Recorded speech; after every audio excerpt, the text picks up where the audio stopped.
Setiap tempat atau apapun yang ada di bumi ini pasti ada sejarahnya yang kata orang Madura. Bede care tanah Kabi. Dan saya akan mengutip sejarah dari 4 kabupaten yang ada di Pulau Madura ini yaitu Bangkalan, Sampang, Pamekasan, Sumenep, bacalah seterusnya di bawah ini. Bangkalan. Beberapa abad kemudian, diceritakan bahwa ada suatu negara yang disebut Mendangkamulan dan berkuasalah seorang raja yang bernama Sangyang Tunggal. Waktu itu Pulau Madura merupakan pulau yang terpecah belah. Yang tampak ialah Gunung Geger di daerah Bangkalan dan Gunung Pajudan di daerah Sumenep. Diceritakan selanjutnya bahwa raja mempunyai anak gadis bernama Bendorogung, yang pada suatu hari hamil dan diketahui ayahnya. Raja amat marah dan menyuruh patihnya yang bernama Pranggulang untuk membunuh anaknya itu. Karena itu ia tidak melanjutkan untuk membunuh anak raja itu tapi ia memilih lebih baik tidak kembali ke kerajaan. Pada saat itu ia merubah nama dirinya dengan Ki Jahi Poleng dan pakaiannya diganti juga dengan poleng, arti poleng, kain tenun Madura. Dan gadis yang hamil itu didudukkan di atasnya, serta jitek itu dihanyutkan menuju ke pulau Maduoro. Pada saat si gadis hamil itu merasa perutnya sakit dan Bendorogung akan melahirkan anak. Dengan demikian ibu dan anak tersebut menjadi penduduk pertama dari Pulau Madura.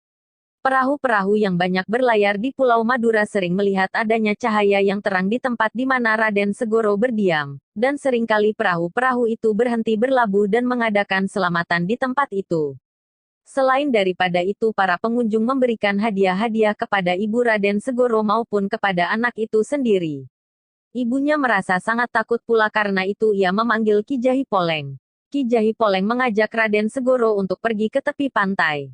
Pada saat itu memang benar datanglah 2 ekor ular raksasa dan Ki Jahi Poleng menyuruh Raden Segoro supaya 2 ekor ular itu didekati dan selanjutnya supaya ditangkap dan dibanting ke tanah. Tombak itu oleh Ki Jahi Poleng diberi nama Sinenggolo dan Si Alukuro.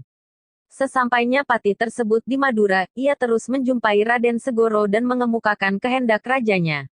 Ibu Raden Segoro mendatangkan Ki Jahi Poleng dan minta pendapatnya. Apakah kehendak raja dikabulkan atau tidak? Raden Segoro berangkat dengan membawa senjata Sinenggolo. Akhirnya Raja Mendangkamulan atas bantuan karena dapat mengusir musuhnya. Raja bermaksud mengambil Raden Segoro sebagai anak mantunya. Raden Segoro minta izin dahulu untuk pulang ingin menanyakan kepada ibunya. Pada saat itu pula ibu dan anaknya lenyaplah dan rumahnya disebut hanya sebagai patih. Jadi boleh dikatakan kepatihan yang berdiri sendiri. Sewaktu Majapahit mulai mundur di Sampang berkuasa Aryo Lembu Peteng, putera Raja Majapahit dengan Puteri Campa.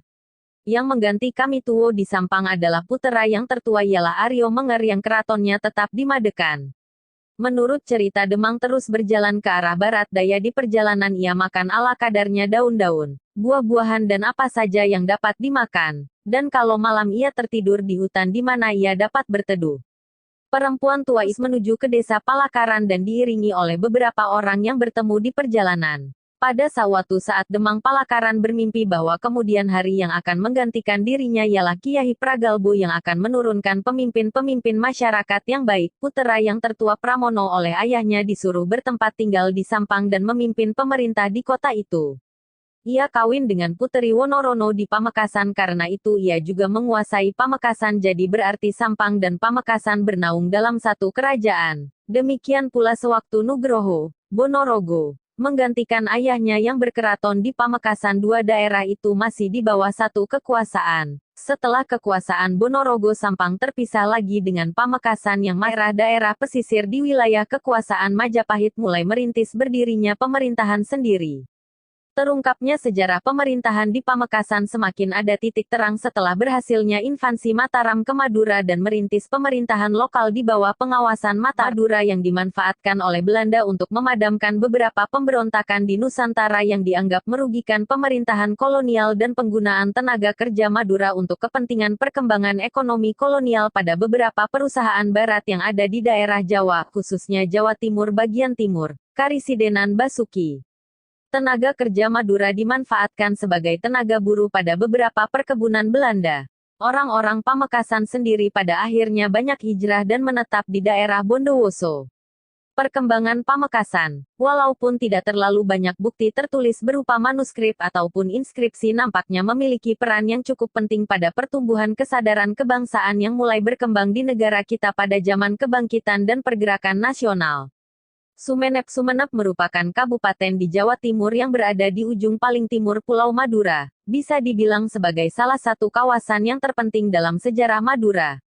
Kita dapat menjumpai situs-situs kebudayaan yang sampai hari ini masih menjadi objek pariwisata. Di kabupaten itu pula, banyak terpencar pulau-pulau kecil yang kaya akan sumber daya alam dan hasil pertanian. Bahkan, kabupaten ini penuh dengan sejarah raja-raja yang sampai sekarang masih menjadi objek wisata menarik untuk bahan telaah dan observasi bagi masyarakat.